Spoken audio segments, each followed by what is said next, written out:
નમસ્કાર મિત્રો, રાહુલ બ્રધર્સની ચર્ચા સભામાં ફરી એકવાર સૌનું સ્વાગત છે. મિત્રો, હમણાં આપણે તાજેતરમાં એક દુઃખદ બનાવ ગુજરાતમાં બની ગયો કે મોડાસાનો એક દીકરો હતો, હર્ષ પંડ્યા કરીને, મેડિકલનો સ્ટુડન્ટ હતો ને રેસિડેન્સી કરતો હતો સુરતમાં. તો એના જે બીજા જે સિનિયર ડોક્ટરો જે રેસિડેન્સી કરતા હોય કે જે હોય, તો એ લોકોએ એને એટલો ટોર્ચર કર્યો માનસિક રીતે કે એણે સુસાઇડ કરી નાખ્યું. અને એક આશાસ્પદ ડોક્ટરે આ રીતે સુસાઇડ કર્યું ને એના પરિવાર ઉપર તો દુઃખનો ડુંગર તૂટી જ પડે, સ્વાભાવિક છે. એના પિતા પણ ડોક્ટર હતા અને એ એમને કદી એવી બહુ કઈ કમ્પ્લેન ના કરતો કે તો જોઈ લઈશું ને આમને તેમને એવું કર્યા કરતો હતો. એને એના પિતાને પણ સ્પષ્ટ વાત કરી નહોતી અને મનમાં ઘૂંટાઈને પછી એણે સુસાઇડ કરી નાખ્યું. તો આ રેગિંગ વિશે મેં પણ એક વિડીયો બનાવ્યો હતો. તો આ રેગિંગ વિશે આપણે થોડીક વધારે વાતો આપણા આજના ગેસ્ટ પ્રદીપ કુમાર રાહુલ સાથે કરીશું કે રેગિંગમાં મને પોતાને રેગિંગનો અનુભવ નથી, કારણ કે હું વડોદરા ભણેલો MS યુનિવર્સિટીમાં, પરંતુ યુનિવર્સિટી દ્વારા ચાલતી હોસ્ટેલોમાં હું રહ્યો નથી. હું રહેતો હતો રાજપૂત હોસ્ટેલમાં, એટલે ત્યાં કોઈ રેગિંગ થતું નહોતું ને ગુજરાતમાં મને ખ્યાલ ત્યાં સુધી એ જમાનામાં રેગિંગની કોઈ પ્રથા નહોતી. કોલેજોમાં ની હોસ્ટેલોમાં કે ક્યાંય રેગિંગનું કશું કોઈ ધ્યાનમાં આવતું જ નહોતું, સાંભળવામાં નહોતું આવતું. પણ ગુજરાત બહાર રેગિંગ બહુ ચાલતું. દિલ્હી છે, રાજસ્થાન છે, જયપુર છે, બધે એવું આપણને સાંભળવામાં આવતું. અને એ વખતે પછી પ્રદીપ કુમાર રાહુલ BITS-માં ભણેલા પિલાની, અને એમને મૂકવા હું ગયેલો એટલે મને થોડી ઘણી ખબર કે ત્યાં રેગિંગ સારું એવું ચાલતું હતું. એટલે એમને ખુદને રેગિંગનો અનુભવ છે, એટલે એમના ઉપર રેગિંગ થયું હોય એનો. અને પછી એ તો 7.5 વર્ષ ત્યાં ભણ્યા, એટલે એમણે પણ રેગિંગ કર્યું હશે બીજા સિનિયર તરીકે. તો રેગિંગ પોતાના ઉપર થવાનો ને રેગિંગ કરવાનો, બંને અનુભવ એમની જોડે બહુ બહોળા પ્રમાણમાં છે. તો રેગિંગ સારું કે ખોટું, હત્યારું હોવું જોઈએ કે મનોરંજક હોવું જોઈએ કે એના બીજા કોઈ મનોવૈજ્ઞાનિક પાસાઓ, બીજા કોઈ પાસાઓ જે અજાણ્યા હોય આપણાથી. આપણે તો એક જ પાસું જાણીએ કે રેગિંગમાં ટોર્ચર થાય છે અને છોકરાઓ ત્રાસી જાય છે, સુસાઇડ કરે છે. એ સિવાય બીજા કોઈ પાસાઓ હોય તો એમને વધારે અનુભવ છે. તો પ્રદીપ કુમાર રાહુલને જ પૂછીએ કે તમારો અનુભવ કેવો છે ને તમારી માન્યતાઓ શું છે. તો પ્રદીપ કુમાર રાહુલ, એ વિશે થોડુંક આપ જણાવો. જી જી જી એટલે અમે 1978 બેચના BITS પિલાની, ને ત્યારે ત્યાં પ્રથા હતી જ. એટલે સિનિયર સ્ટુડન્ટ્સ બોલાવે, એમના રૂમમાં બેસાડે, પછી ચિત્ર વિચિત્ર પ્રશ્નો પૂછે, પછી નાની મોટી એવી એક્ટિવિટી કરવાની હોય. પેલું બાલ્કની કે શું કહેવાય, નથી સુટકેસો ને એવું અલમારી રાખવાની રૂમમાં, અભરે કે इसको ऊपर चढ़ी जाओ, तो मैं चढ़ जाता था. वो जो बोलते थे वो करते थे, और they would try to mentally harass you, but it depends on you how mentally strong you are. अगर आप रोतल किस्म के हैं तो आपको ज्यादा पसंद नहीं आएगा. तो ऐसा कभी दौड़ाते थे, बट ओवरऑल इन लिमिट्स, जैसे कि, तो वो मेंटल जो स्ट्रेंथ के लिए अच्छा ही है. उसी से ही आपका एक दूसरे से वो जो बोलते हैं ना, जान पहचान बढ़ती है. નહીં તો શું થાય કે તમે તમારા બેચમેટ સિવાય બીજા કોઈને ઓળખો નહીં. જો કોઈને બોલાવે જ નહીં ને વાત ના કરે તો તમારા સિનિયરો સાથે પણ કોન્ટેક્ટ વધે, તમને ઓળખતા થાય એ રીતે એક. અને there was a limit to it કે ભાઈ 1 મહિનો એવું ચાલતું. પછી ફ્રેશર્સ લંચ ઓર્ગેનાઇઝ થતું, અને એ બધા the seniors used to contribute for that expenditure. અને એ દિવસથી રેગિંગ બંધ થતું. ત્યારે બધા બંધ થઈ ભેગા જાય. મળી અને ફ્રેશર્સ બધા આખું ગ્રુપ, ત્યારે આખી કોલેજના તમામ ફ્રેશર્સ જેટલા હોય 400-500 એમનું આખું લંચ ને ડિનર એવું થતું. બધું એટલે આ સિનિયરો ખર્ચો કરતા, હા, એટલે સિનિયરો અને પાર્ટી આપતા એવું જ થયું ને. હા, સિનિયર પાર્ટી આપતા એનું. અને બીજી એક વાત કે એક તમે એક કોલેજનું જે વાતાવરણ છે એને તમે ફીલ કરો, એમાં તમે ઓબ્ઝર્વ થાઓ. બરોબર. એટલે in a way it had a very good effects on us. હવે હમણાં જ આ વિષય ઉપર એક મારા મિત્ર ડોક્ટર છે, એમની જોડે મેં થોડી 10-15 મિનિટ વાત કરી, અને એમનું મંતવ્ય પણ મારા જેવું જ હતું કે ભાઈ અત્યારના જે બાળકો છે એમણે તો પોપલા જેવા થઈ ગયા એવો શબ્દ વાપર્યો એમ. ઢીલા પોચા હા, ઢીલા પોચા, સહન શક્તિ બહુ ઓછી હોય હોય છે. નહીં.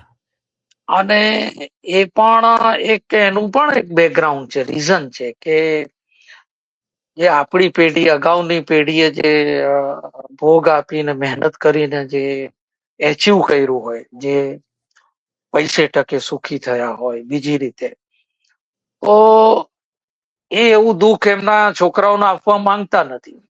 એટલે શું છે કે પાણી માંગે તો દૂધ હાજર, આ રમકડું કદે એ રમકડું હાજર, ભલે 2000 નું આવતું હોય, 5000 નું આવતું હોય. they want to provide everything to their children. એમ કોઈ બાત કી કમી નહીં હોની ચાહીએ. અતિશય લાડકોડમાં રાખે, જે માંગે આપી દે. Yes, exactly. હવે જીવન બી એવું થઈ ગયું. હવે તમે વિચાર કરો કે જે એન્જિનિયરિંગ કરતા હોય, જે MBBS કરતા હોય, તો એ છોકરાઓ નિહાયતી સ્ટુડિયસ ટાઈપના હોય, બુકવર્મ ટાઈપના હોય. એમનું ભણવા સિવાય બીજે કોઈ ધ્યાન જ ના હોય. એમનોય દોષ નથી, પુસ્તકીય સિસ્ટમનો દોષ. હા, સિસ્ટમનો દોષ છે સાહેબ, કે 90%-92% લાવવાના હોય MBBS માં. એ છોકરોને દુનિયાની ક્યાં એને પડી જ નથી, દુનિયા તરફ નજર જ નથી.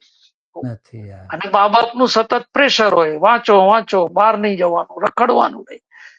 તો સોશિયલી જે સમાજ જે ચાલે છે, સમાજની અંદર કેવી બદતમીજીઓ છે, કેવા દૂષણો છે, he doesn't know. जैसे आपने बोला किताबी कीड़ा, एकदम સિમ્પલ. એને કોઈ ગાળ દેતો હોય તો રડવા માંડશે, રોવા માંડશે. અને હોસ્ટેલ લાઈફમાં આ બધું થતું જ હોય છે, કોલર ખેંચવાના, મારવાનું, મારઝૂડ, લડાઈ ઝઘડા. તો એમાં એ છોકરા સર્વાઈવ નથી થઈ શકતા, અને there are multiple cases.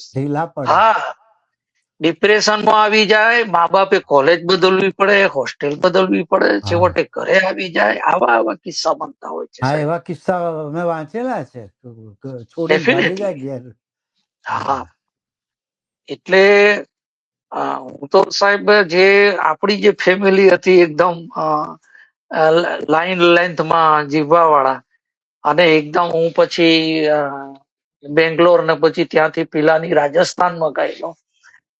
એ જમાનામાં ખાલી પત્ર વ્યવહાર ને એવા બધા કોમ્યુનિકેશન હોતા, મોબાઈલ તો હતા નહીં કે ભાઈ ચાલો વારે ઘડીએ.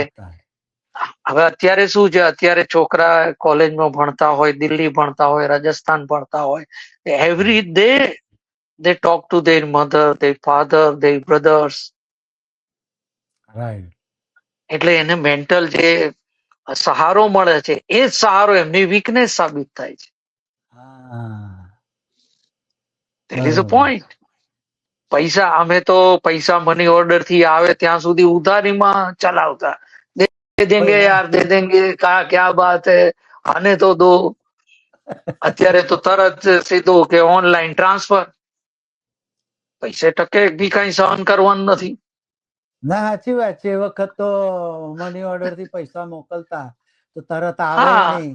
એક તો પહેલા તમારો લેટર આવે કે ભાઈ પૈસાની જરૂર છે, હવે લેટર જ અઠવાડિયે આવી રહ્યો હોય.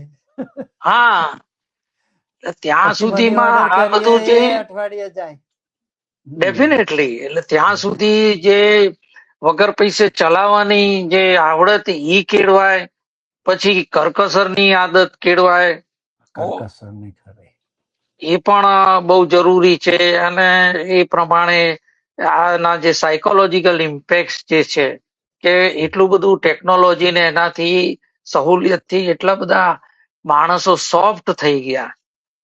એટલે જે જિંદગીની જે આગ હોય છે, ફોર એક્ઝામ્પલ હું તમને વાત કરું તો એક પ્લાસ્ટિકનો ટુકડો હોય, એક લોખંડનો ટુકડો આગમાં નાખો તો પ્લાસ્ટિકનો ટુકડો છે એ 2 મિનિટમાં મેલ્ટ અને સળગી જશે. લોખંડનો ટુકડો ઓગળશે નહીં. ના. અને આ જ વાત છે કે જેટલા તમે સોફ્ટ હાર્ડશીપ થી દૂર રહેશો, છોકરાઓને એ રીતે ટ્રેન નહીં કરો. રાઈટ. આમાં પેરેન્ટ્સ નો પણ વાત છે. તમે છોકરાઓને એટલા બધા વીક ટ્રેન્ડ કર્યા છે કે એક પ્લાસ્ટિકના ટુકડાની માફક જે જિંદગીનો જે પરિતાપ છે, સંસારનો જે આગ છે, એમાં ઓગળી જાય. કમસે કમ એ લોકોની એટલી તો હિંમત હોવી જોઈએ કે ડીન ના આગળ જઈને કહી શકે કે ભાઈ ધીસ પીપલ આર હેરેસિંગ મી. એક ઈમેલ કરી શકો, તમે તમારા પેરેન્ટ્સ ને ફોન કરીને કહી શકો કે you come to this city where I am staying and help me out. कि ये लोग परेशान कर रहे, इतनी आपकी हिम्मत नहीं, आप सुसाइड कर देते हो. आपने कभी माँ बाप के बारे में सोचा? जो आपने वीडियो में बताया था कि माँ बाप पूरी जिंदगी रोएंगे तो आप क्या, आपने तो क्या किया? आप तो निकल पड़े, माँ बाप रोते रह गए. ये आपकी अक्ल है MBBS पढ़ने वालों की, ये अक्ल है. आपको जिंदगी में तो कुछ नहीं आता, ऐसा मैं कह सकता हूँ. अब जिंदगी के बारे में क्या, और ऐसे लोग डॉक्टर बन के भी क्या करेंगे? And those who are torturing such gentleman students, उनका भी बहुत ही कैसा दिमाग होगा, विकृत टाइप का. हाँ, क्रिमिनल हद से ज्यादा. हाँ, तो ये लोग जब डॉक्टर बनोगे, जैसे आपने वीडियो में बताया, वो लोग क्या करेंगे? ये दर्दियों ने परेशान करसे दर्दियों ने पैसे लाओ नहीं तो नहीं होगा, ये है तुम्हारा बाप का राज, ये फलाना ढीकना, ऐसा करेंगे. જે આપે બતાવ્યું હતું જે ડોક્ટરોના અંદર હૃદયમાં સહિષ્ણુતા હોવી જોઈએ, એક અનુકંપા હોવી જોઈએ, કરુણા હોવી જોઈએ, એ રીતે તો આખી સિસ્ટમ જ એવી ગોઠવાઈ ગઈ છે. તો how they are going to become A good doctor.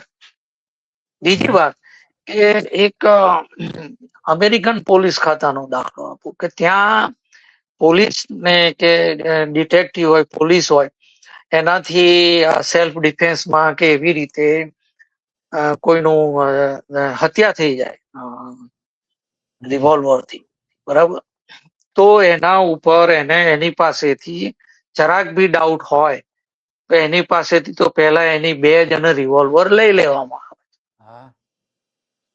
અને પછી એને સાયકાટ્રિસ્ટ આગળ જે ડિપાર્ટમેન્ટ નો હોય એની પાસે સેશન્સમાં જવું પડે.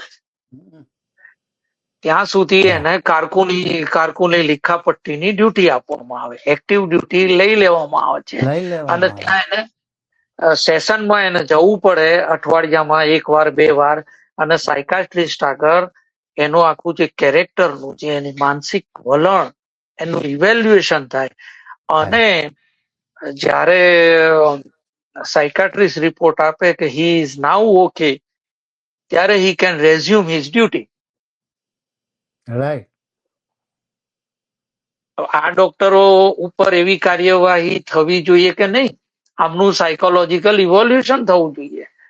હા, સાચી વાત છે. એમના મગજનો અભ્યાસ થવો જોઈએ. અભ્યાસ થવો જોઈએ કે તમને આ વિચાર ક્યાંથી આવ્યો. શું તમે જયારે 5 વર્ષના હતા ત્યારે તમારા બાપુજી કે મમ્મી, મોમ ડેડ લાકડી લઈને જોડી પાડતા હતા? શું હતું? મા બાપે સગાવાલાએ ટોર્ચર કર્યા હોય તો એમનામાં આવી હિંસક વૃત્તિ આવે.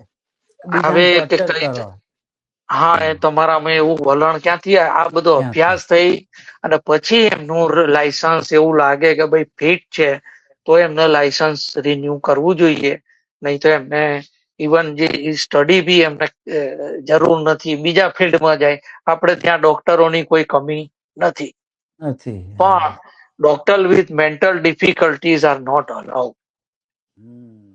ના, સાચી વાત છે, ખરી વાત છે. અને બીજી સાહેબ એક વાત કરું, જે મેં પ્લાસ્ટિકના ટુકડાની જે હતા કે પંજાબના ચીફ મિનિસ્ટર ભગવંતસિંહ માન કે એવું નામ છે, ભગવંત માન, યાર. હા, ભગવત માન. એમણે સાહેબ સંસદમાં એક દાખલો આપ્યો હતો સર્કસના સિંહનો. હા.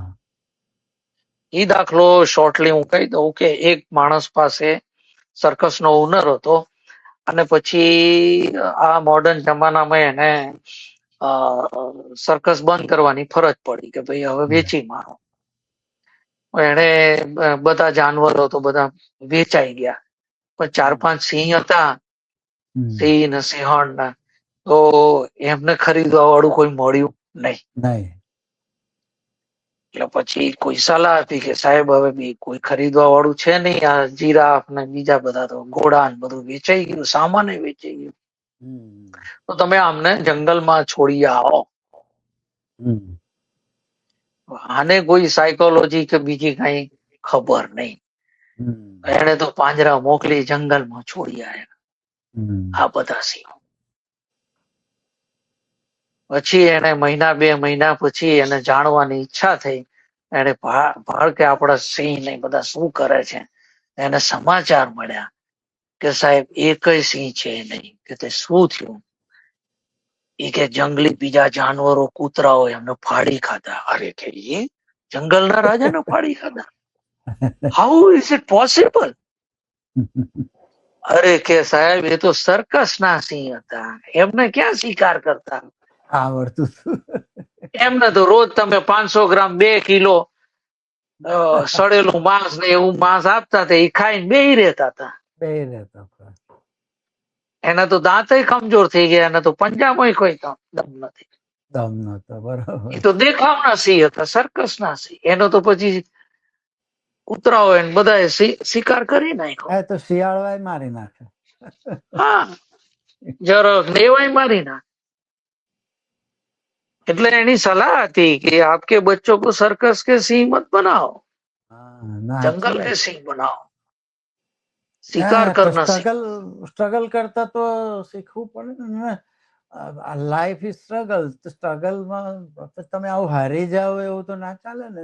છોકરાઓને સ્ટ્રગલ કરતા શીખવવું પડે, સંસારની બધી મગજમારીઓ સામે લડતા શીખવવું પડે.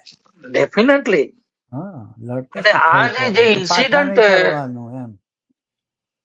આ જ ઇન્સિડન્ટ કહી જાય છે સાહેબ કે કેવી કે જુઓ આ છોકરાનો ભોગ લેવાઈ ગયો. દુનિયા તો એવી જ છે તમને ટોર્ચર કરવા વાળી. રેગિંગ નહીં તો બીજી રીતે તમે ચલો રેગિંગ થી છટકી ગયા, પ્રોફેશનલ લાઈફમાં જાશો તો ત્યાં એવા માણસો નહીં હોય? મળે બધે જ. ઉપરીઓ નહીં હોય, બોસ એવા નહીં હોય, નીચેનો સ્ટાફ એવો નહીં હોય. તમે કઈ રીતે સ્ટ્રોંગલી કામ લઈ શકશો? ખરી વાત છે. બહાર નીકળો એટલે તો બધી તમારે લડતા શીખવું જ પડે. સર્વાઈવ થવા માટે તમારે લડવું જ પડે. પછી તમે આવું ઢીલા પડી જાઓ ને હારી જાઓ ને એ ખોટું. એટલે મારું તો માનવું એવું છે કે આ છોકરો રેગિંગ થી બચી ગયો તો આગળ જઈને ક્યાંક ફસાત. હા, મનથી ઢીલો હતો એવું થઈ ગયું. એટલે we have to see both the sides of a coin. સિક્કાની બંને બાજુ. સમાજ તો આવો છે. You have to be bold and aggressive, नहीं तो कैसे आपको दुनिया खा जाएगी यार. सर्कस के દુનિયા તો આવી છે કે તો ખાઈ જવા તૈયાર જ છે. તૈયાર જ છે. વાંક ગુના વગર. વાંક ગુના વગર. તો તમે પછી બહુ શરીફ રહેવા જાવ તો સર્વાઈવ ના થવાય. ના, સાચી વાત. અને આવા સાહેબ તમને નંબર ઓફ મૂક્યા હતા તો બધા અમને ખબર કે હવે કઈ વાંધો ના આવે, રેગિંગ થશે તો કઈ ચિંતા નહીં એમ. હા મને કે મને આ જો કે અમારે તો પ્રાઇવેટ હોસ્ટેલમાં, રાજપૂતની હોસ્ટેલમાં રહ્યો હતો એટલે રેગિંગ નતું થયું, પણ મને ખાતરી છે કે રેગિંગ કરવા આવનારનું જ રેગિંગ થઈ જાય. એવું યાદ ત્રાસી જાય કે બાપા હું તારું રેગિંગ કરવા નહીં આવું, મને છોડ. એમાં શું હોય કે એક 17-18 વર્ષનો છોકરો ઘરેથી ખૂબ દૂર ગયો હોય, અજાણી કોલેજ હોય, 4-5 સિનિયરો ભેગા થઈને ડપટાવતા હોય, એટલે no doubt it creates tension. યા ટેન્શન થાય. અને બીજું અમે સિનિયર થયા તો અમે રેગિંગ કરેલું, એવું નહીં, અમે રેગિંગ કરતા. યા પછી તો તમે 6-7 વર્ષ રેગિંગ કર્યું જ હશે. સખત રેગિંગ કરતા. પણ અમે પછી કે જ્યારે એ સેશન પૂરું થાય એટલે એને આખી વાતને એક જે કહેવાય કે ભાઈ એ તો પ્રેન્ક થા, सब मजाक थी, हाँ मजाक, સિરિયસલી મત લેના, એવી રીતે કરતા. શું ખખડાવતા, છોકરાઓના આંખમાંથી આહુડા આવી જતા. પછી કહેતા કે ના ના इसमें कुछ है नहीं, ઠીક હે એમ કરીને પાછા. એટલે એવું હળવું રેગિંગ હોય એવું તો છોકરાને સ્ટ્રોંગ બનાવે, સ્ટ્રોંગ બનાવે કે ભાઈ સ્ટ્રોંગ બનાવું, બધું સહન કરવું જ પડશે. તો ઘરેથી પણ એવી ટ્રેનિંગ હોવી જ જોઈએ કે ભાઈ સંસારમાં પડ્યા એટલે ડગલે ને પગલે મુશ્કેલીઓ જ આવશે, ઢીલા પડવાની જરૂર નથી, સામે લડવાનું શીખવું પડે, એ તો મા બાપે શીખવવું જ પડે. ડેફિનેટલી. અને એમને બધું સ્ટ્રગલ કરતા શીખવવું પડે, માગે આપી ના દેવાય, જે માગે આપી દો ને એકદમ સુવાળા છોકરા બનાવે એ નકામો. આપણે તો પહેલેથી અખાડા મોકલતા, જાઓ કસરત કરો, એવું બધું ડિસિપ્લિન. આપણને જો પેરેન્ટ્સ તરફથી જો બહુ મહત્વની શીખવા મળ્યું હોય એમનું, તો ઓનેસ્ટી અને ડિસિપ્લિન, આ બે વસ્તુ, એનાથી આપણે જે કહેવાય કે વી food learn control in every matter, क्योंकि दिमाग तो सबका एक ही तरह का होता है, सबको गुस्सा आता है, सबको वो है, लेकिन how to discipline yourself and how to hard work, nothing is easy, यो हमने सबको सिखाया. અને આ જરૂરી વસ્તુ જે એક એક એક ગણિતનો દાખલો, ફોર્મ્યુલા તો એ જ લાગવાની છે. જીવનમાં પછી તમે નવી નવી જે ટૂંકી ફોર્મ્યુલાઓ શોધી લાવો તો એ લાંબા ગાળા માટે તો નુકસાનકારક છે. જે એટર્નલ ફોર્મ્યુલા છે એ આ છે, hard work, survive in existence, struggle અને strong mind, will power, focus, यही है. फोकस ही नहीं है तो आप क्या करोगे, कुछ अचीव नहीं होने वाला. फोकस है, विल पावर नहीं है, क्या करोगे. ખરી વાત છે.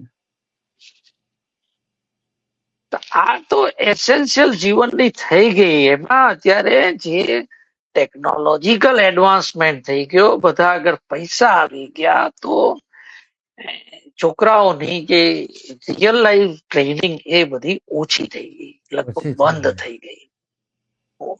હજી 15 વર્ષ થયા ના હોય ને 2 વ્હીલર માંગે તો 2 વ્હીલર આવી ગયું, ગાડીઓ આપી, 4 વ્હીલર આવી ગયું. ઓલા તથ્ય પટેલ નો કિસ્સો તો જોયો ને, ઘણા બધા છોકરાઓ 4 વ્હીલ લઈને એમાં એક્સિડન્ટ કરી બેઠા. સાચી વાત છે.